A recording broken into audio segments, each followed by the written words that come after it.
Hello everyone, आज की video होने वाली है बहुत ज़्यादा इंपॉर्टेंट, क्योंकि आज की वीडियो के अंदर बात करने वाले हैं हम यूपी आयुष काउंसलिंग की रजिस्ट्रेशन के बारे में, रजिस्ट्रेशन के डिफरेंट प्रोसेस के बारे में। बहुत ज़्यादा बच्चे ऐसे हैं जिनको हर प्रोसेस के अंदर जो प्रॉब्लम क्रिएट हो रही है, क्या क्या प्रॉब्लम क्रिएट हो रही है, उन सबके मैं आपको डाउट्स के आंसर्स भी दूंगा कि उसके लिए आपको क्या करना पड़ेगा कि आपके जो डाउट्स हैं वो सॉल्व हो जाए, ताकि आने वाली जो फर्दर आपको काउंसलिंग करनी है राउंड 2 राउंड 3 के अंदर आपको कैसे पार्टिसिपेट करना है। बहुत सारे बच्चे राउंड 1 की रजिस्ट्रेशन तो कर लेते हैं, लेकिन राउंड 1 की रजिस्ट्रेशन करने के बाद उनको ये नहीं पता होता कि रजिस्ट्रेशन करने के बाद उनके जो डिफरेंट प्रोसेस है वो कैसे करने होते हैं और उनमें क्या क्या करना होता है, उनमें किन किन चीज़ों का जो है वो सबसे ज़्यादा ध्यान रखना होता है। क्योंकि यहाँ पे बहुत ज़्यादा बच्चे जो है गलती कर जाते हैं। हर राउंड का प्रोसेस जो होता है वो डिफरेंट होता है, कोई भी राउंड का जो प्रोसेस है वो सिमिलर नहीं होता। अगर हर राउंड का प्रोसेस सिमिलर रहेगा तो कोई भी बच्चा जो है वो एडमिशन नहीं लेगा, सब कॉलेज बच्चे मानेंगे कि हमें अपनी मनपसंद का कॉलेज मिल जाए, तो ऐसा नहीं होता। उसके अंदर कुछ गवर्नमेंट्स की गाइडलाइंस भी होती हैं जो बच्चे पूरा, मुझे पता है कोई भी बच्चा जो पूरे ब्रोशर को नहीं पढ़ता है, उनको सिर्फ मेन गाइडलाइंस को पढ़ेगा कि इसके अंदर ये होता है, इसके अंदर ये होता है, ये राउंड 1 आ गया, अब राउंड 2 आ गया, राउंड 3 आ गया, जिसके कारण बहुत सारे जो बच्चे काउंसलिंग के अंदर पार्टिसिपेट ही नहीं कर पाते। पहली बात, उन्हें समझ नहीं लगती कि क्या करना है, किसी की फी पेमेंट रह जाती है, किसी की चॉइस फिलिंग अच्छे से नहीं हो पाती, तो जिसकी वजह से आपको जो है कॉलेज अलॉट नहीं होता। फिर वो बच्चे राउंड 2 का वेट करते हैं, सेम प्रॉब्लम उन्हें राउंड 2 के अंदर आती है, फिर राउंड 3 के अंदर आती है। तो जैसे जैसे आपके राउंड्स निकलते जा रहे हैं वैसे वैसे आपके हाथ से जो चीजें हैं वो भी निकलती जा रही है। राउंड 1 का प्रोसीजर अलग टाइप का होता है, राउंड 2 का अंदर प्रोसीजर अलग टाइप का होता है। मालूम, जैसे मैं आपको एक एग्जांपल देता हूं, जैसे वो जो बच्चे राउंड 1 से काउंसलिंग करते हैं तो राउंड 1 के अंदर आपके पास चीजें इतनी ज्यादा है, तो जब राउंड 2 के आओगे तो राउंड चीजें इतनी रह जाएंगी, राउंड 3 के आएंगे तो चीजें इतनी रह जाएंगी।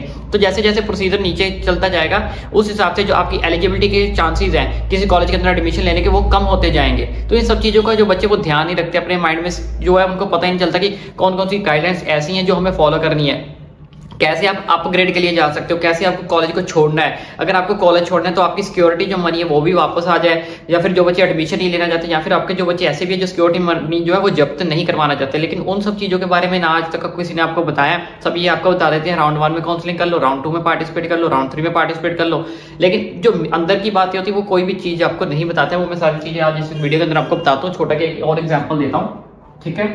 जैसे मान लो यहाँ पे हमारे पास क्या है, राउंड 1 है,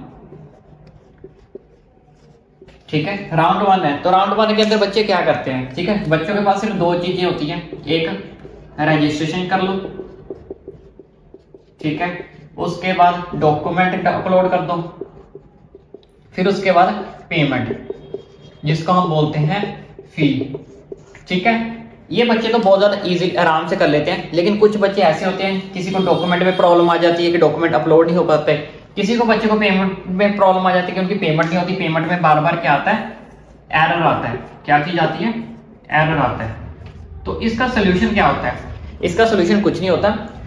इसमें क्या होता है, कई बार सर्वर डाउन चला जाता है, बहुत सारे बच्चे रजिस्ट्रेशन कर रहे होते हैं, बहुत सारे बच्चे जो है काउंसलिंग कर रहे होते हैं, तो जिसकी वजह से आपकी जो पेमेंट है वो एरर शो करती है। तो उसकी वजह से क्या होता है, सर्वर डाउन होता है। इसमें आपको घबराने की जरूरत नहीं है, थोड़ा बहुत आपको जो है वो वेट करना है, ठीक है। अगर आपको डॉक्यूमेंट्स के बारे में नहीं पता तो इसका मुझे कमेंट कर देना, तो मैं इसके लिए एक सेपरेट से वीडियो बना दूंगा कौन कौन से डॉक्यूमेंट्स आपको अपलोड करने हैं, कैसे अपलोड करने हैं, ऑनलाइन भी और ऑफलाइन आपको साथ में कौन कौन से डॉक्यूमेंट्स लेके जाने हैं। तो इसका भी सेम, अगर ये बच्चे को यहाँ पे कोई एरर आ रहा है तो आपको वेट करो आधा घंटा 1 घंटा। सर्वर डाउन होने की वजह से यहाँ पे आपको जो मोस्टली क्या देखने को मिलता है, एरर जो है वो आपको देखने को मिलता है। दूसरा मेजर रीजन क्या होता है पेमेंट में, ठीक है, आप जो कार्ड यूज कर रहे हो ऑनलाइन, जो आप कोई कार्ड यूज कर रहे हो, ये चेक कर लो कि उस कार्ड में ऑनलाइन ट्रांजैक्शंस होती हैं या नहीं होती। कुछ कार्ड्स ऐसे होते हैं जिनकी ऑनलाइन की ट्रांजैक्शन की लिमिट क्या होती है, वो 50,000 होती है। इस चीज को आपने चेक कर लेना। कुछ कार्ड्स ऐसे होते हैं जिनकी ऑनलाइन ट्रांजैक्शन की लिमिट 50,000 होती है, कुछ कार्ड्स की 25,000 भी होती है। तो आपने चेक कर लेना कि जिस कार्ड से आप पेमेंट कर रहे हो उस कार्ड की जो है लिमिट कितनी है, ठीक है। लिमिट 1 दिन की बोल रहा हूँ, अगले दिन ये फिर से रिन्यू होगी तो आपको अगले दिन फिर पेमेंट करनी पड़ेगी, अगर आपके कार्ड की लिमिट जो है वो कम है या छोटी है, ठीक है। तो आप लिमिट बढ़ा भी सकते हो, वो आप अपनी कस्टमर जिस भी बैंक से आप वहां से उनसे कांटेक्ट करके आप बढ़ा सकते हो, ठीक है। ये सब आपको पता होना चाहिए सारी की सारी चीजें, ठीक है। अगर आपको लंबी पेमेंट करनी है तो कुछ कार्ड एक्सेप्ट कर लेते हैं, कुछ कार्ड अगर नहीं एक्सेप्ट कर रहे हैं उसके 2 मेजर रीजन होते हैं। एक एरर, सर्वर डाउन चल रहा है। अगर बार बार आपको सुबह से शाम तक यही प्रॉब्लम आ रही है, इस बार एक बार फिर आपने कार्ड की जो लिमिट है उसको चेक कर लो, कस्टमर केयर से पूछ लो फोन करके, जिस भी बैंक का आपका कार्ड होगा वो आपको बता देंगे कि आपकी जो कार्ड आपके पास है उसकी लिमिट कितनी है, उसमें आप कितनी ऑनलाइन ट्रांजेक्शन जो है वो कर सकते हो। नेक्स्ट प्रोसेस की बात करते हैं। नेक्स्ट प्रोसेस क्या है, यहाँ तक का प्रोसेस तो चलो बच्चों कैसे जैसे तैसे पूछ पाछ के ऑलमोस्ट सारा प्रोसेस जो है डन कर देता है, लेकिन आफ्टर दैट, इस प्रोसेस के बाद, आफ्टर दैट, इसके बाद बहुत सारे बच्चों को प्रॉब्लम आती है, लाइक, ठीक है, नोडल सेंटर किसे जाना है, किसे अपना राउंड 2 में जाना है जिसको हम बोलते हैं अपग्रेड, किसको अपग्रेड करना है, ठीक है, किसे सीट लीव करनी है, ठीक है, कॉलेज इंस्टीट्यूट को ज्वाइन कैसे करना है, इंस्टीट्यूट ज्वाइन, ठीक है, अगर आप सीट लीव करते हो तो क्या सिक्योरिटी या मनी मिलेगी, सिक्योरिटी, ठीक है, अगर अपग्रेड के लिए जाते हो राउंड 2 से तो क्या दोबारा से पैसे देने हैं, फी पेमेंट करनी है, अगर करनी है तो कितनी करनी है, ठीक है, किन किन बच्चों को पेमेंट करनी है। और जो सबसे ज्यादा मेन प्रॉब्लम आती है यहाँ पे, अपग्रेड करने के लिए बहुत ज्यादा बच्चे सोचते हैं, आपको पता है कि आप अपग्रेड करोगे तो आपके क्या बेनिफिट्स होने वाले, आपके क्या नुकसान होने वाले, आपको कुछ नहीं पता। आपको सिर्फ इतना पता है कि मुझे राउंड 1 के अंदर मेरा मनपसंद का कॉलेज नहीं मिला, मैं अपग्रेड के लिए जाऊंगा, अपग्रेड के बाद लिए जाऊंगा तो मेरे पास राउंड 2 का भी ऑप्शन है, राउंड 3 का भी ऑप्शन है। आपको पता है राउंड 2 और राउंड 3 में क्या क्या आगे जाके चीजें होंगी, ठीक है ना। तो वो सारी चीजें मैं अब इस वीडियो के अंदर आपको डिटेल में एक्सप्लेन करता हूं, उस चीज को ध्यान से समझना। यहाँ पे हमारे पास आ चुका है यूपी आयुष काउंसलिंग का फ्लो चार्ट। इस फ्लो चार्ट के अंदर मैं आपको ईच एंड एवरीथिंग इतनी डीपली और अच्छे से समझाऊंगा कि कहीं से भी आपको बाहर से काउंसलिंग करवाने की जरूरत नहीं है। आप आराम से इस वीडियो को ध्यान से सुनना और समझना, ईच एंड एवरीथिंग, आपके सारे डाउट के आंसर्स भी मैं साथ साथ देता जाऊंगा कि मुझे पता है कि कौन कौन से बच्चों को क्या क्या डाउट्स आने वाले हैं। वहां पे आपने बस चीजों को अच्छे से समझना है और सारी की सारी काउंसलिंग आपको जो है खुद कर सकते हो। सारे बच्चों को जो प्रॉब्लम आती है वो मेजर प्रॉब्लम आती है जैसे ही रजिस्ट्रेशन कंप्लीट होती है, उसके बाद से उनकी बच्चों की प्रॉब्लम जो है वो स्टार्ट हो जाती है, जो मैंने आपको ऑलरेडी पहले क्लियर किया है। तो चलिए इसके अंदर मैं आपको सबसे पहले शुरू करता हूँ। यहाँ पे देख सकते हो आप फ्लो चार्ट हमें दिया है आयुष काउंसलिंग स्कीम का 2023 का। इस फ्लो चार्ट को समझना ही बहुत बड़ी चीज होती है, ठीक है। इसको समझ लिया तो समझो आपके राउंड 1, राउंड 2, राउंड 3 की काउंसलिंग इजीली हो जाएगी। तो सबसे पहले बात कर लेते हैं राउंड 1 काउंसलिंग की। तो राउंड 1 काउंसलिंग के लिए सबसे पहले बच्चे नीट क्वालिफाई होने चाहिए। तो जो बच्चे नीट क्वालिफाई हैं वही इस काउंसलिंग के अंदर पार्टिसिपेट करें और वही कर सकते हैं। कोई बच्चा बिना क्वालिफाई नीट के इस काउंसलिंग के अंदर पार्टिसिपेट करेगा, फिर मत बोलना कि हमारी जो फीस है, सिक्योरिटी अमाउंट है वो जब्त कर ली गई है, वो सिक्योरिटी अमाउंट फिर आपको नहीं मिलेगी किसी भी हाल पे, ठीक है। अब नेक्स्ट जो सबसे पहला प्रोसेस होता है हमारे पास रजिस्ट्रेशन पेमेंट ऑफ फीस, ठीक है, जिसमें आपको रजिस्ट्रेशन फीस, सिक्योरिटी मनी दोनों ही सबमिट करनी पड़ती है। यहाँ तक का जो प्रोसेस है वो इजीली बच्चे कर लेते हैं। इन यहाँ तक किसी भी बच्चे को जो दिक्कत परेशानी नहीं आती है। परेशानी यहाँ से इसके बाद शुरू होती है, ठीक है। इसके बाद आपके ऑनलाइन डॉक्यूमेंट्स वेरीफाई होंगे। वेरीफाई के बाद होने के बाद जैसे ही वेरीफाई हो जाएंगे इमीडिएटली आपकी जो है 1-2 दिन बाद या 3 दिन बाद आपकी जो है publication of state merit list आ जाएगी। अब इसके बाद जो प्रॉब्लम आती है यहाँ पे आती है ये चॉइस फिलिंग और लॉकिंग में। पहली बात तो चॉइस फिलिंग और लॉकिंग बच्चों को करनी नहीं आती, ठीक है, कोई इजीली प्रोसेस नहीं है। इसके बारे में मैं अलग से एक सेपरेट डिटेल वीडियो बनाऊंगा और उसमें मैं आपको ये भी समझाऊंगा कि आपको चॉइस फिलिंग और लॉकिंग कैसे करनी है, लॉक कब करना है, कब चॉइस फिलिंग करनी है, चॉइस फिलिंग के अंदर कितने कॉलेजेस को आपको डाल सकते हो और कौन से कॉलेजेस को ऊपर रखना है, कौन से कॉलेजेस को नीचे रखना है, ठीक है। अगर आपने अपने हिसाब से प्रेफरेंस लिस्ट बना रखी है तो बहुत ज्यादा अच्छी बात है, ठीक है। अगर नहीं बना रखी तो उसकी आपको टेंशन लेने की जरूरत नहीं है, ठीक है। यहाँ तक का प्रोसेस हो गया। अब इसके बाद चलते हैं, उसके बाद रिजल्ट आएगा। टेंटेटिव सीट अलॉटमेंट में क्या होगा, ठीक है। अब टेंटेटिव सीट अलॉटमेंट में क्या होगा, यहाँ पे देखो साइड में लिखा हुआ है list candidate of tentative list report to nodal centre. जिन बच्चों का इस टेंटेटिव सीट अलॉटमेंट में लिस्ट के अंदर, इस लिस्ट के अंदर जो आपका नाम आएगा, ठीक है, यहाँ पे एक लिस्ट आएगी, पीडीएफ आएगी। उस पीडीएफ में जिन जिन बच्चों का नाम होगा उन सारे के सारे बच्चों को, ठीक है, नोडल सेंटर के अंदर विजिट करना है। किसके साथ? विद ओरिजिनल डॉक्यूमेंट्स के साथ। यहाँ पे इस चीज को ध्यान से पढ़ लो, ठीक है। डॉक्यूमेंट्स के साथ आपको नोडल सेंटर जाना पड़ेगा। और जाना कैसे है, यहाँ पे देखो साफ साफ चीज मेंशन की गई है, फिजिकली वेरीफाई करना है आपको नोडल। फिजिकली वेरीफाई मतलब आपको खुद जाना पड़ेगा, कोई ऑनलाइन प्रोसेस नहीं होगा, खुद तैयार होके जाना है अच्छे से, और अच्छे से अपने डॉक्यूमेंट्स लेके जाने हैं। कोई भी डॉक्यूमेंट को घर पे भूल के नहीं जाना है, ठीक है। डॉक्यूमेंट्स के बारे में नहीं पता तो कमेंट कर देना। उसके बाद इफ यस डाउनलोड, अगर आपके सारे के सारे डॉक्यूमेंट्स वहां पे वेरीफाई हो जाते हैं नोडल सेंटर में, तो आपको अपना डाउनलोड करना है कौन सा, allotment letter. Allotment letter download करने के बाद आपको कॉलेज में रिपोर्ट करना है कि कौन सा कॉलेज आपको अलॉट हुआ था, ठीक है। वहां पे जाके अपने एडमिशन का प्रोसेस करना है। अब इसके बाद 2 एडमिशन प्रोसेस होते हैं इसके बाद, ठीक है। 2 एडमिशन प्रोसेस होते हैं, एक वो या तो सीट ले लो या तो सीट छोड़ दो या फिर आप अपग्रेड के लिए अप्लाई कर लो, ठीक है। 3 चीजें होती हैं। तो या तो आप एडमिशन ले लो, ध्यान से समझ लो, जो कॉलेज आपको अलॉट हुआ है, कईयों को अपनी मनपसंद का कॉलेज अलॉट हो जाता है तो वहां पे वो एडमिशन ले सकते हैं, उन्हें फिर आगे काउंसलिंग करने की जरूरत नहीं है। दूसरा वो, ठीक है, जिन बच्चों को अपग्रेड के लिए अप्लाई करना है, जिनको सीट अलॉट हो गई है लेकिन वो लेना नहीं चाहते, वो अपग्रेड करना चाहते हैं। तीसरा वो, जिन बच्चों को सीट अलॉट ही नहीं हुई, ठीक है, जिन बच्चों को सीट अलॉट ही नहीं हुई यानी कि इस लिस्ट के अंदर उसका नाम नहीं आया, तो उनको क्या करना है, वो सब बच्चे जो है आगे सुने। अब तो आगे क्या करना है, यहाँ पे देखो रिजाइन और कंटिन्यू स्टडी। यहाँ तो आप काउंसलिंग छोड़ सकते हो, कुछ बच्चों का ऐसा होता है कि मुझे ऑल इंडिया के अंदर कॉलेज मिल गया, मुझे अब स्टेट की नहीं करनी, तो यहाँ तो आप रिजाइन दे दो। ठीक है, रिजाइन दे देते हो मतलब आप पूरी काउंसलिंग क्या कर रहे हो, यहाँ पे छोड़ रहे हो। दूसरा है कंटिन्यू स्टडी। कंटिन्यू स्टडी का मतलब होता है कि जो कॉलेज आपको अलॉट हुआ है उस कॉलेज के अंदर जाके आप स्टडी करना चाहते हो, वहां पे आपने एडमिशन ले ली है। दोबारा समझ लो, रिजाइन का मतलब होता है कि आगे आप कॉलेज काउंसलिंग के अंदर पार्टिसिपेट नहीं करना चाहते, ठीक है, बिल्कुल छोड़ रहे हो काउंसलिंग को। उसके बाद जो है कंटिन्यू स्टडी के अंदर क्या होता है कि जो कॉलेज आपको अलॉट हुआ है उस कॉलेज के अंदर आप जो एडमिशन लेना चाहते हो। ठीक है, ये तो हो गया यहाँ पे बच्चे खत्म, जो बच्चे फर्स्ट राउंड के अंदर कॉलेज अलॉट से सेटिस्फाइड है, संतुष्ट है। अब जो बच्चे संतुष्ट नहीं है, जो सेटिस्फाइड नहीं है, तो उनको क्या करना पड़ेगा, विलनेस लेना पड़ेगा अपग्रेडेशन के लिए, राउंड 1 के लिए। ठीक है, एडमिशन प्रोसेस के बाद उन्हें भी कॉलेज जाना पड़ेगा। कॉलेज जाने के बाद उन्हें बोलना है कि हमें विलनेस दो, जैसे ऑल इंडिया आयुष काउंसलिंग हुई है वैसे ये है अलॉटमेंट के लिए लेटर के बाद आपको एडमिशन प्रोसेस के बाद, ठीक है, उन्हें बोलना पड़ेगा हमें विलनेस दो। विलनेस का मतलब होता है कि हम राउंड 1 के अंदर जो हमें एडमिशन मिली है हम उसको होल्ड करके रखना चाहते हैं, लेकिन राउंड 2 के अंदर पार्टिसिपेट करना चाहते हैं, हमें अपग्रेड के लिए अप्लाई करना है। यहाँ पे बहुत सारा बच्चे गलती क्या करते हैं, वो सीधा देखते हैं कि कॉलेज तो अलॉट हो गया तो सीधा राउंड 2 का वेट करने लग जाते हैं। राउंड 2 का वेट करो, लेकिन राउंड 2 का वेट करने से पहले आपको विलनेस लेनी पड़ेगी। यहाँ पे इस चीज को ध्यान से पढ़ लो, ये देखो, विलनेस ऑफ अपग्रेडेशन राउंड 1। जो भी राउंड 1 के अंदर आपको कॉलेज अलॉट हुआ है उनको यहाँ से विलनेस लेनी पड़ेगी। ठीक है, किससे विलनेस लेनी है, जो कॉलेज आपको अलॉट हुआ है वहां पे आपको कॉलेज जाना पड़ेगा। जाने के बाद वहां से उनको बोलो कि मुझे विलनेस दे दो, मुझे सेकंड राउंड के अंदर पार्टिसिपेट करना है। अगर आप विलनेस के बिना पार्टिसिपेट करोगे तो आप काउंसलिंग से बाहर हो जाओगे। ठीक है, ये थी आपकी सबसे पहली जो बड़ी गलती बच्चे यहाँ पे करते हैं। ठीक है, इसी स्टेप में गलती कर लेते हैं, आगे की सारी काउंसलिंग वो कर ही नहीं पाएंगे फिर अब। ठीक है, विलनेस लेनी है, विलनेस लेके कुछ नहीं होता, अपने पास रखनी है।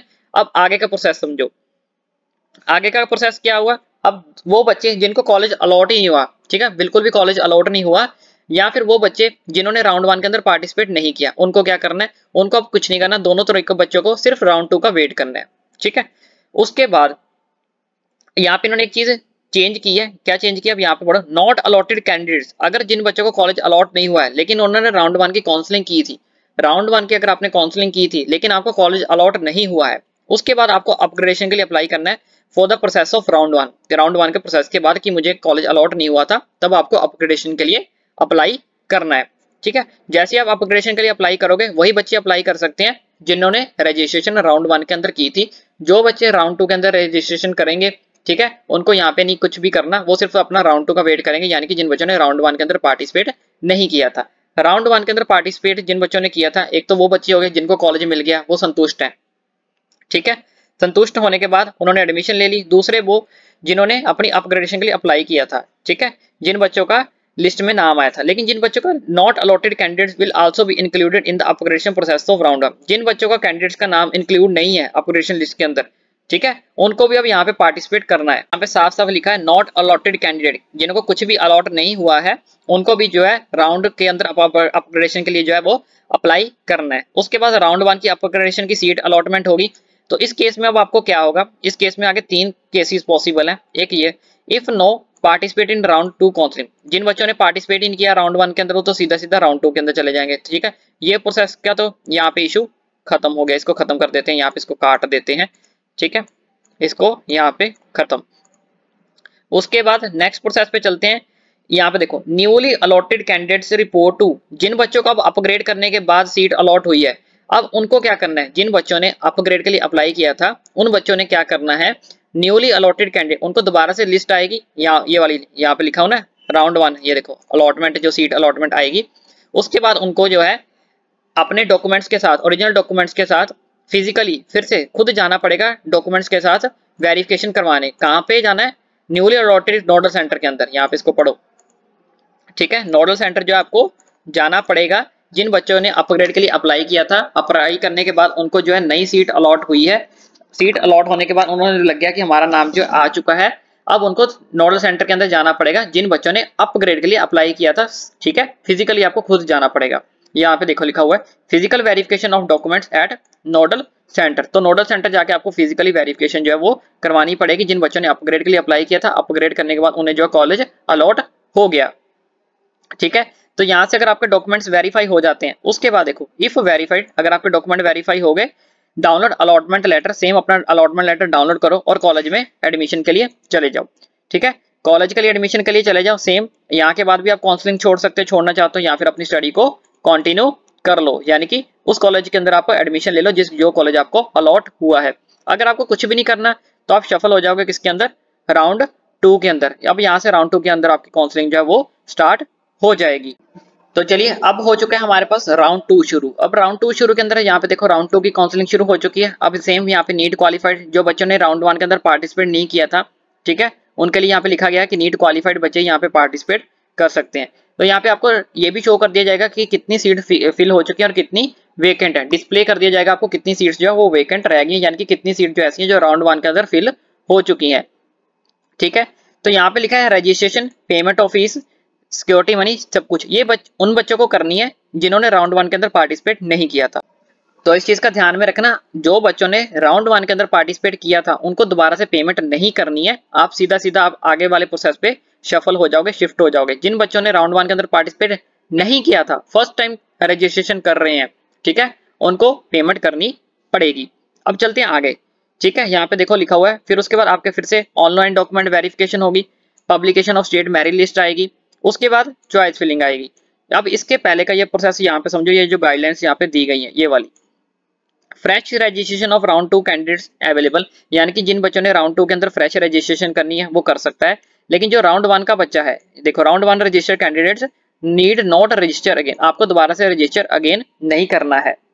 Not allotted candidates participate in round 2 and fill fresh choice, आपका जो प्रोसेस है वो यहाँ से शुरू होगा, यहाँ से चॉइस फिलिंग से। जो बच्चे राउंड 1 से आ रहे हैं उनका प्रोसेस यहाँ से शुरू होगा, किससे, चॉइस फिलिंग से, यहाँ से प्रोसेस शुरू होगा। जो बच्चे फर्स्ट टाइम कर रहे हैं उनको सारे ये प्रोसेस ऊपर से लेके नीचे तक, यहाँ तक ये वाले सारे करने पड़ेंगे। लेकिन जो बच्चे पहले काउंसलिंग करके आ चुके हैं राउंड 1 से, तो उनका प्रोसेस सीधा चॉइस फिलिंग से ही शुरू होगा, यहाँ से। ठीक है, उसके बाद तीसरे नंबर पे इन्होंने लिखा है choice submitted in round 1 will be treated null and void, आपको दोबारा से सेम टू सेम राउंड 1 वाली चॉइस फिलिंग नहीं करनी है, आपको दोबारा से नई चॉइस फिलिंग करनी पड़ेगी। राउंड 1 वाली same to same choice filling आपकी वैलिड नहीं मानी जाएगी। आप उसमें 1-2 कॉलेज ऊपर नीचे कर देना, वो मैं आपको सब कुछ सिखा दूंगा चॉइस फिलिंग वाली वीडियो के अंदर। ठीक है, तो चैनल को सब्सक्राइब करके रखना, उसकी वीडियो भी जल्दी आपको मिलेगी। तो यहाँ पे आप चीज समझ गए, आपको फ्रेश चॉइस फिलिंग करनी है दोनों को ही, चाहे कोई बच्चा नया आया है, चाहे कोई बच्चा राउंड 1 से आया है, दोनों को ही फ्रेश रजिस्ट्रेशन नहीं करनी सिर्फ, लेकिन फ्रेश चॉइस फिलिंग दोनों बच्चों को करनी है। ठीक है, कॉलेज सेम टू सेम नहीं डालने हैं, जो राउंड 1 से आप डालते आए हो चेंज कर देने हैं यहाँ पे। उसके बाद फ्रेश चॉइस यहाँ पे लिखा देखो, round 2 is mandatory for all candidate, चाहे आप राउंड 1 के कैंडिडेट हो, ठीक है, चाहे आप राउंड 1 के कैंडिडेट हो, चाहे आप राउंड 2 के कैंडिडेट हो, तो आपको दोनों को जो है चॉइस फिलिंग करनी है, राउंड 1 वाले को भी और राउंड 2 वाले को भी। ठीक है, उसके बाद फिर टेंटेटिव सीट अलॉटमेंट हो जाएगी, दोनों का रिजल्ट आ जाएगा। ठीक है, उसके बाद सेम, अब लिस्टेड कैंडिडेट जिन बच्चों का नाम आया है टेंटेटिव लिस्ट के अंदर, उनको ओरिजिनल डॉक्यूमेंट के साथ फिर से कहाँ पे जाना पड़ेगा, खुद जाना पड़ेगा फिजिकल वेरिफिकेशन करने के लिए, newly registered candidate at nodal centre. ठीक है, जो बच्चों ने न्यूली रजिस्टर्ड कैंडिडेट किया था, जिन बच्चों का नाम जो है रिपोर्ट्स के अंदर आया है, लिस्ट के अंदर, या रिपोर्ट कह लो या लिस्ट के अंदर कह लो, कौन सी लिस्ट, ये वाली टेंटेटिव सीट अलॉटमेंट वाली, तो आपको जो फिजिकल वेरिफिकेशन के लिए जाना पड़ेगा, कहाँ पे, नोडल सेंटर के अंदर। ठीक है, अब आपके यहाँ पे डॉक्यूमेंट अगर वेरीफाई हो जाते हैं नोडल सेंटर के अंदर, ये देखो इफ यस वेरीफाई हो गए तो डाउनलोड अलॉटमेंट लेटर डाउनलोड करो और कॉलेज के अंदर एडमिशन ले लो और अपना आगे का प्रोसेस को कंप्लीट कर लो। तो यहाँ पे भी आपका प्रोसेस कंप्लीट कर लो। तो यहाँ पे भी आपको 2 ऑप्शन दिए जाते हैं, या तो काउंसलिंग छोड़ दो, रिजाइन कर दो, या फिर अपनी स्टडी को कंटिन्यू कर लो। यानी कि जो बच्चे आगे अपनी काउंसलिंग नहीं करना चाहते वो रिजाइन कर सकते हैं, जो बच्चे कॉलेज पसंद आ गया राउंड 2 के अंदर वो कॉलेज में जाके एडमिशन ले सकते हैं। अगर आपको एडमिशन नहीं लेनी है तो सेम आपको विलनेस लेनी पड़ेगी अपग्रेडेशन के लिए राउंड 2 के अंदर। कहाँ से विलनेस लेनी है, इस यहाँ से जो आपको कॉलेज अलॉट हुआ है, यहाँ से देखो एरो बना हुआ है, ये देखो ये वाला एरो, ये वाला एरो बना हुआ है ना, ये वाला। तो इसका मतलब इस प्रोसेस के बाद आपको इस प्रोसेस के अंदर आना है। पहले आपको जिस कॉलेज के अंदर एडमिशन मिली थी उस कॉलेज के अंदर जाना है, वहां से आपको विलनेस लेनी पड़ेगी। विलनेस लेने के बाद आपको राउंड 2 के अंदर आगे अप्लाई कर सकते हो, किसके लिए, अपग्रेडेशन के लिए। अब यहाँ पे देखो candidates not allotted will also be include in the upgradation for process of round 1। तो जिन बच्चों को कोई भी सीट अलॉट नहीं हुई है, ठीक है, कैंडिडेट्स नॉट अलॉटेड, जिनको कुछ भी अलॉट नहीं हुआ है, वो इस अपग्रेडेशन प्रोसेस के अंदर अब हिस्सा ले सकते हैं। अगर किसी भी बच्चे को कुछ अप्लाई नहीं हुआ, वो बच्चे तो लेंगे जिनको सीट अलॉट हुई है, लेकिन जिनको सीट नहीं अलॉट हुई तो दोनों एरो बने हुए हैं यहाँ पे देखो, एक एरो ये बना हुआ है, एक एरो इधर से बना हुआ है, ठीक है। इसका मतलब होता है कि जिन बच्चों को सीट अलॉट हुई है वो बच्चे भी, जिन बच्चों को सीट अलॉट नहीं हुई है, दोनों बच्चों को अब राउंड 2 की अपग्रेडेशन सीट अलॉटमेंट का वेट करना है, अप्लाई करना है, ठीक है। तो यहाँ पे इसका रिजल्ट आएगा। इसके बाद जो बच्चों ने पार्टिसिपेट ही नहीं किया था वो तो चलो अब सीधा राउंड 3 के अंदर पार्टिसिपेट करेंगे, ठीक है, उनका कुछ नहीं हो सकता यहाँ पे। लेकिन जिन बच्चों ने पार्टिसिपेट किया था वो 2 बच्चे, जिनको सीट अलॉट हुई है वो बच्चे भी, जिनको सीट अलॉट नहीं हुई वो बच्चे भी, दोनों को कंबाइन होके अप्लाई करना है किसके लिए, अपग्रेडेशन के लिए। चलते हैं अब नीचे अगले प्रोसेस को समझते हैं। तो आप यहाँ पे देखो newly allotted candidates report to nodal centre, वो बच्चे भी जिन बच्चों को सीट अलॉट होगी, अब वो बच्चे जिन बच्चों ने सीट अलॉट पहले नहीं हुई थी लेकिन अब अलॉट हो चुकी है, या फिर जिन बच्चों ने अपग्रेड के लिए अप्लाई किया था, दोनों बच्चे यानी कि जिसको बोलते हैं न्यूली अलॉटेड कैंडिडेट्स, उनको भी अब डॉक्यूमेंट वेरीफाई के लिए खुद जाना पड़ेगा कहाँ पे, नोडल सेंटर के लिए। दोबारा समझ लो, जिन बच्चों को सीट अलॉट नहीं हुई थी या जिन बच्चों ने अपग्रेडेशन के लिए अप्लाई किया था, उन दोनों बच्चों को अगर सीट अलॉट हो जाती है यहाँ पे अपग्रेडेशन के अंदर, यहाँ पे अपग्रेडेशन के अंदर, तो आपको फिर से नोडल सेंटर जाना पड़ेगा अपनी फिजिकल वेरिफिकेशन के लिए। तो यहाँ पे आप देख सकते हो physical verification of the document at nodal centre for newly allotted candidate. तो जितने भी न्यूली अलॉटेड कैंडिडेट्स हैं उनको वेरिफिकेशन के लिए यहाँ पे जाना पड़ेगा अपने ओरिजिनल डॉक्यूमेंट्स के साथ। लेकिन इस केस में एक चीज का ध्यान रखना, जो बच्चे यहाँ पे ये रिजाइन करना चाहते हैं, ठीक है, जो बच्चे यहाँ पे रिजाइन करना चाहते हैं, रिजाइन करने के केस में आपकी सिक्योरिटी मनी आपको वापस नहीं मिलेगी, इस चीज का ध्यान रखना। रिजाइन आप करके बेशक जा सकते हो, काउंसलिंग छोड़ के जा सकते हो, कोई दिक्कत परेशानी वाली बात नहीं है। लेकिन अगर आप एक्सपेक्ट कर रहे हो कि हमें सिक्योरिटी अमाउंट हमारी वापस मिल जाए, वो आपको वापस नहीं मिलेगी, काउंसलिंग आप छोड़ के जा सकते हो, ठीक है।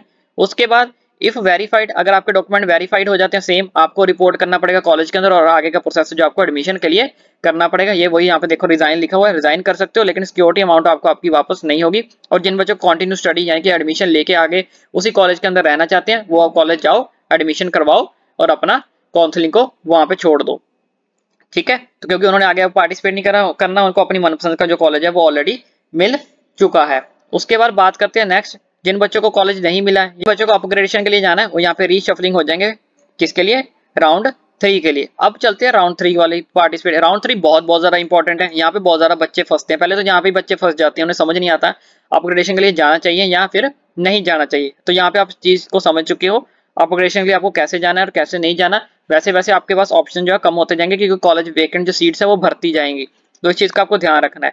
अब चलते हैं राउंड 3 काउंसलिंग के अंदर। राउंड 3 काउंसलिंग क्या करनी है, अब यहाँ पे ध्यान से समझना।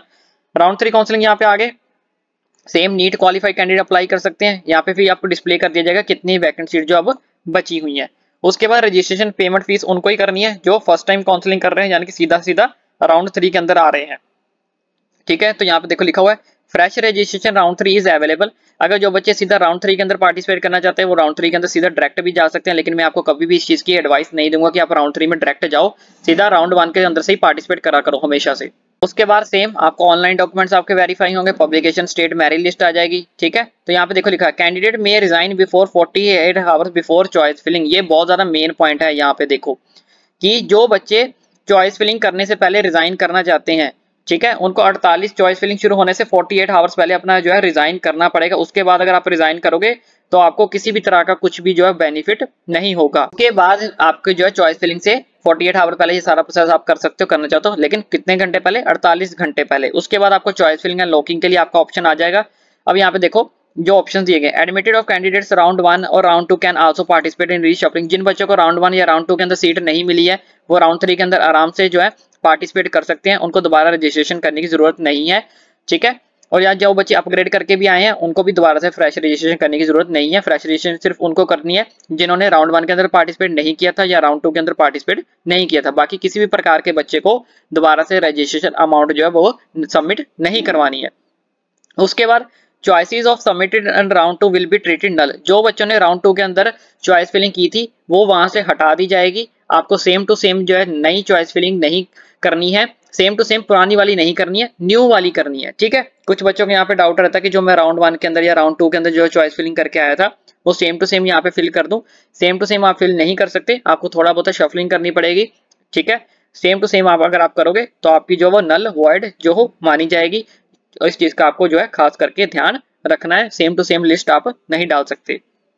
उसके बाद यहाँ पे फोर्थ पॉइंट में वही लिखा है कि जो बच्चे फ्रेश रजिस्ट्रेशन करना चाहते हैं और around is mandatory for all candidates, ठीक है। फ्रेश चॉइस फिलिंग जो है वो हर बच्चे को करनी है, चाहे बच्चा राउंड 1 से अपग्रेड हो गया है, चाहे बच्चा राउंड 2 से अपग्रेड हो गया है, चाहे कोई बच्चा फ्रेश रजिस्ट्रेशन कर रहा है राउंड 3 के अंदर, चाहे बच्चे ने राउंड 2 के अंदर पार्टिसिपेट किया था, कोई भी बच्चा हो, हर एक बच्चा, ईच एंड एवरी वन, ठीक है, सब बच्चे को चॉइस फिलिंग जो है न्यू करनी है। कोई भी बच्चा ऑयल चॉइस फिलिंग यहाँ पे नहीं करेगा, हर बच्चे के लिए ये प्रोसेस जो है कंपलसरी है। उसके बाद टेंटेटिव सीट अलॉटमेंट हो जाएगी, ठीक है। उसके बाद सेम फिजिकल वेरिफिकेशन, आपको डॉक्यूमेंट न्यूली रजिस्टर्ड कैंडिडेट को नोडल सेंटर जाना पड़ेगा। जो बच्चे न्यूली कैंडिडेट्स हैं, न्यूली कैंडिडेट्स का मतलब है, ठीक है, जिन बच्चों ने राउंड 3 के अंदर पार्टिसिपेट किया है, जिन बच्चों ने राउंड 3 के अंदर फ्रेशली पार्टिसिपेट किया है, उनको नोडल सेंटर जाना पड़ेगा। अगर आपको वहां पे से आपके यस हो जाती है तो आपकी सीट अलॉट जो है कॉलेज जो आपको रिपोर्ट एडमिशन करवानी पड़ेगी, ठीक है। तो यहाँ पे इस चीज को प्रोसेस को ध्यान से समझ लेना कि जिन बच्चों को टेंटेटिव सीट के अंदर नाम आ जाता है, जिन बच्चों का जो नाम है वो टेंटेटिव सीट अलॉटमेंट के अंदर आ जाता है, उनको नोडल सेंटर जाना है। नोडल सेंटर में अपने डॉक्यूमेंट वेरीफाई करवा के, ठीक है, अपना कंप्लीट एडमिशन प्रोसेस को क्या करना है, कंप्लीट करना है। सिर्फ उन्हीं को जाना है जिनका नाम सीट के अंदर आएगा, लिस्ट के अंदर आएगा, बाकी किसी बच्चे को जाने की जरूरत नहीं है, ठीक है। तो इसके बाद कोई भी ऑप्शन नहीं, अब आप रिजाइन नहीं कर सकते क्योंकि रिजाइन का ऑप्शन इन्होंने यहाँ पे दे दिया था, जैसे कि मैंने आपको बताया था ये वाला कि 48 घंटे पहले आप रिजाइन करना चाहो तो यहाँ पे कर सकते हो, उसके बाद आपको रिजाइन का ऑप्शन नहीं दिया जाएगा, ठीक है। उसके बाद जो भी यहाँ पे राउंड 3 के अंदर आपको सीट अलॉट होगी, अब आप जो है आगे के लिए अप्लाई नहीं कर सकते, ठीक है। जो भी राउंड 3 के अंदर आपको सीट मिलेगी वो आपको 100% जो है वो लेनी ही पड़ेगी। अगर वो सीट आप नहीं लेते हो तो आपकी सिक्योरिटी अमाउंट जो है वो जब्त कर ली जाएगी, आपको सिक्योरिटी अमाउंट आपकी वापस नहीं की जाएगी, सिर्फ आपको स्टडी करनी पड़ेगी, कंटिन्यू स्टडी, नो एग्जिट। अब आप एग्जिट नहीं कर सकते, आपको जो कॉलेज मिला है वो आपको लेना ही पड़ेगा, that is 100% compulsory mandatory. If not allot, अब वो बच्चे जिनको कॉलेज अलॉट ही नहीं हुआ वो क्या करें, जिन बच्चों को राउंड 1 के अंदर भी कॉलेज अलॉट नहीं हुआ, राउंड 2 के अंदर भी अलॉट नहीं हुआ, राउंड 3 के अंदर भी अलॉट नहीं हुआ, वो स्टे वैकेंसी के अंदर जा सकते हैं। लेकिन इस चीज का ध्यान रखें, जिन बच्चों को कॉलेज अलॉट हो चुका है राउंड 3 के अंदर वो आगे नहीं जा सकते, उनको जो राउंड 3 के अंदर कॉलेज अलॉट हुआ है 100% उन्हें वो कॉलेज कंपलसरी है, वो कॉलेज लेना ही पड़ेगा, फिर आप उसमें कोई भी एक्सक्यूज अपना नहीं डाल सकते। अगर आप उस कॉलेज को छोड़ोगे तो आपकी सिक्योरिटी अमाउंट जो है वो वापस नहीं होगी। उसके बाद बात करते हैं स्टे वैकेंसी राउंड। तो स्टे वैकेंसी राउंड काउंसलिंग के अंदर आपको क्या करना है, सेम नीट क्वालिफाई कैंडिडेट्स ही अप्लाई कर सकते हैं। रजिस्ट्रेशन फी पेमेंट आपको सिक्योरिटी अमाउंट के लिए करनी पड़ेगी, publication of state merit list आपकी आ जाएगी, फिर चॉइस फिलिंग आपको लॉकिंग हर बच्चे को करनी है, टेंटेटिव सीट अलॉटमेंट हो जाएगी फिर आपकी। उसके बाद ये वाला प्रोसेस समझते हैं। अब यहाँ पे क्या है, यहाँ पे इन्होंने दोबारा से बोल रखा है जो बच्चे फ्रेश रजिस्ट्रेशन करना चाहते हैं स्टे वैकेंसी के लिए वो भी कर सकते हैं, यानी कि जिन बच्चों ने राउंड 1, राउंड 2, राउंड 3 के अंदर पार्टिसिपेट नहीं किया, ठीक है, वो सीधा सीधा स्टे वैकेंसी के अंदर भी रजिस्ट्रेशन कर सकते हैं। यहाँ पे आपको ऑप्शन दे दिया गया है जो कि बहुत अच्छी बात भी है, ठीक है। तो जो बच्चों को देखो लिखा हुआ है कैंडिडेट्स नॉट अलॉटेड, और वो बच्चे जिनको राउंड 1, राउंड 2, राउंड 3 के अंदर कुछ भी अलॉट नहीं हुआ है, ठीक है, वो भी सीधा किस में आ जाएंगे, अब स्टे वैकेंसी राउंड के अंदर आ जाएंगे। तो admitted candidates round 1 can not participate, लेकिन जो बच्चे एडमिट हो चुके हैं, जिन बच्चों को राउंड 1, राउंड 2, राउंड 3 के अंदर अलॉट हो चुका है चीजें, ठीक है, वो इसमें पार्टिसिपेट नहीं कर सकते। वही बच्चा पार्टिसिपेट कर सकता है जिनको कुछ भी अलॉट नहीं हुआ है, या फिर जिन्होंने राउंड 1, राउंड 2, राउंड 3 की काउंसलिंग नहीं की थी, वो सीधा सीधा स्टे वैकेंसी के अंदर भी आ सकता है, ठीक है। उसके बाद सेम आपको फिजिकल वेरिफिकेशन के लिए डॉक्यूमेंट्स के लिए अपने अलॉटेड कैंडिडेट्स को नोडल सेंटर पे जाना पड़ेगा। अगर आपकी वहां से यस हो जाती है तो डाउनलोड अलॉटमेंट लेटर आपको डाउनलोड करना है, तो अपने कॉलेज जो जो अलॉट हुए हैं वहां पे एडमिशन प्रोसेस के लिए पहुंच जाना है। तो यहाँ पे भी आपको क्या है, कंटिन्यू स्टडी करनी पड़ेगी, आप किसी भी तरह का एग्जिट नहीं कर सकते, एग्जिट करोगे तो सिक्योरिटी अमाउंट आपकी जो है जब्त कर ली जाएगी। अदरवाइज जो सीट आपको अलॉट हुई है, जो कॉलेज आपको अलॉट हुआ है, वहां पे आपको एडमिशन जो है वो लेनी ही पड़ेगी। एक चीज का और ध्यान रखना, यहाँ पे एक चीज मैं आपको और क्लियर कर देता हूँ। तो यहाँ पे देखो, यहाँ पे विलनेस लिखा होता है, विलनेस, जो बच्चे विलनेस के बिना, ठीक है, कौन एडमिशन लेने की कोशिश करेंगे तो वो राउंड 1 से बाहर हो जाएंगे। अगर आप राउंड 2 में जाना चाहते हो, ठीक है, इस चीज में यहाँ पे ध्यान रखना, अगर आप राउंड 2 में जाना चाहते हो बिना विलनेस नहीं है, विलनेस मैंने आपको बता दिया कैसे लेना है, कि आपको जो कॉलेज अलॉट हुआ है उस कॉलेज के अंदर जाना है, वहां से आपको विलनेस लेनी है। अगर वहां से आप विलनेस नहीं लेते हो, बिना विलनेस के राउंड 2 के अंदर सीधा सीधा पार्टिसिपेट करने की कोशिश करोगे तो यहाँ से आपको दोबारा आपकी सिक्योरिटी अमाउंट लगेगी, दोबारा से आपको रजिस्ट्रेशन करनी पड़ेगी, मतलब डबल बार आपको जो पेमेंट देनी पड़ेगी। तो इस चीज का ध्यान रखना, पहले विलनेस ले लेना, विलनेस के बाद अपग्रेड के लिए अप्लाई करना। वही बच्चे जिन बच्चों को कॉलेज अलॉट हुआ था, जिनको अलॉट ही नहीं हुआ तो उनको कोई भी विलनेस लेने की जरूरत नहीं है, ठीक है। तो इस चीज का ध्यान में रखना, अगर बिना विलनेस के जाओगे तो राउंड 2 के अंदर दोबारा से पैसे देने पड़ेंगे।